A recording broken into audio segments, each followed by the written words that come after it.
Hello, മടി പിടിച്ച് കിടക്കുന്ന സമയത്ത് ഉണ്ടാക്കാൻ പറ്റിയൊരു ബ്രേക്ക്ഫാസ്റ്റ് റെസിപ്പിയാണേ.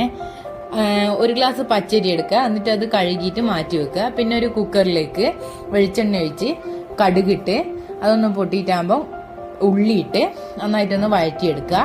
അതിനുശേഷം അതിനകത്തേക്ക് ഒരു പച്ചമുളകും കുറച്ച് കറിവേപ്പിലയും കൂടി ഇട്ടിട്ട് അതും ഒന്ന് നന്നായിട്ട് വഴറ്റിയെടുക്കുക. പിന്നെ അതിലേക്ക് നമ്മൾ നേരത്തെ കഴുകി വെച്ച പച്ചരിയും കൂടി ഇട്ട് അതൊന്ന് നന്നായിട്ട് വറക്കുക. അതിനുശേഷം അതിലേക്ക് ഒരു ഗ്ലാസ് പച്ചരിക്ക് 2 ഗ്ലാസ് എന്ന രീതിയിലാണ് വെള്ളം എടുത്തിട്ടുള്ളത്. ചൂടുവെള്ളമാണ്. അപ്പോൾ അത് ഒഴിച്ചു കൊടുക്കുക. എന്നിട്ട് അതിനകത്തേക്ക് ആവശ്യത്തിന് ഉപ്പും ഇട്ട് കുക്കർ അടച്ച് വെച്ച് ലോ ഫ്ലെയിമിൽ 2 വിസിൽ വരുന്നവരെ വേവിക്കുക. എന്നിട്ട് അതിന്റെ എയറെല്ലാം പോയതിന് ശേഷം മാത്രമേ ഇത് തുറക്കാവൂ.